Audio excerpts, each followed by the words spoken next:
kwema nakuona nipo na mimi nakutizama. Unaenda wapi? Nenda mimi nafika hapo juu kidogo tunakiona geuzi.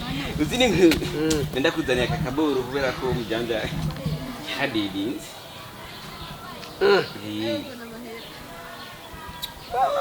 Pole sana nukuri yo mana yanje.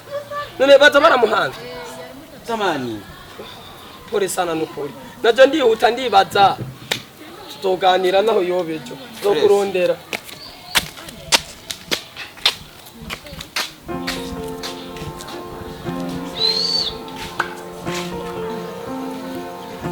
Neza horigwa.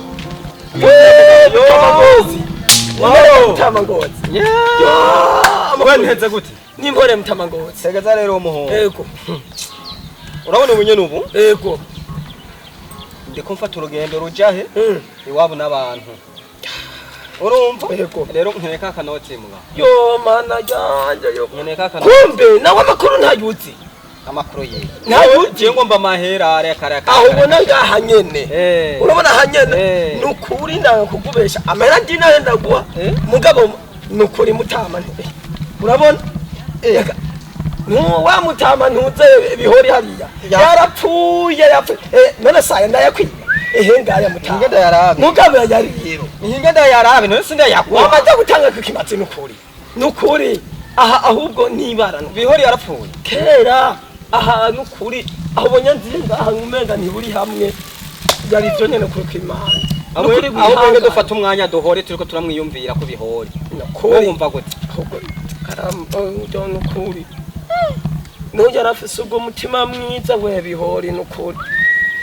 Aho ntiba muzi. None rero ayo mahera reka ndakureke urazi uko ari byiza tugafashanya kuko twe turabarundi. Ashe kuri iyi rero amafaranga yagumane uzoyampa je mfunza kwipiga piga ukundi. Nta ngorane. Nukuri murakoze. Kandi nigufanya waravugiye wewe. Jewe naringiye aho. Naje si cyaga kugira tujane rero kugira cyo tugenda kwa biga.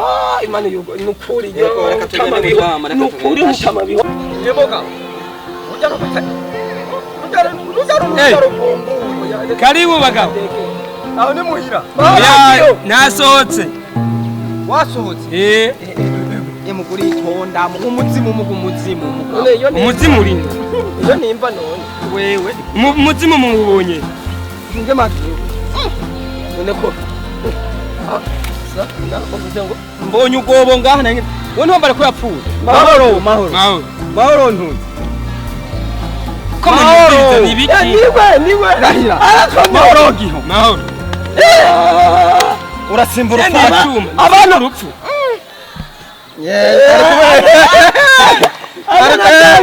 Ari kumena kanuma. Giho. Ni biki none kumenga muratangaye. Wewe urazi gusoma. Jewe. None se yatanze invitation. Niwe. Waraduhaye invitation. None invitation hitata. Mwe nimwe hawe invitation. Jewe uyu mugabo. Sose yibagabo. N'urupfu rwa. Aje ni mukugira ubukwe. Bagabo. Aje ni mukugira ubukwe. Yemuka. Iyi invitation tuwe kurima uri kiziga. Giho wa uri kiziga nuko. Inde. None we ntunze gusoma. Soma dusomere neza. Invitation nuko we tari kiziga. Giho ni we. Dusomere. None mbe kidunduri ntiyabantu umwe abama invitation yabasomeye nimwe mubaje. Twera duhaje atubwira ati gihora aho mwe mubonye. Aho mwamubonye. Ntibazi gusoma. Nene badusomere. We rero mwe ntimuzi kuraba neza. Ahubwo kwere kutiga. Kutiga no kuri agatsindwa. Iyi ibayita invitation. Nibizi gusoma. Yama y'urupfu. Nawe nivyo gusoma na wewe. Invitation y'urupfu rwawe none.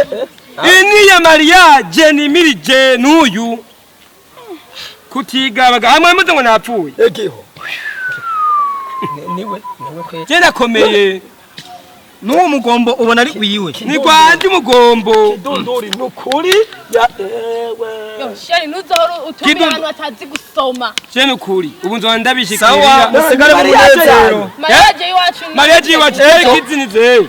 Yumva ejo nanuzi gusoma. Hari ku itariki rero. Itariki ziriko.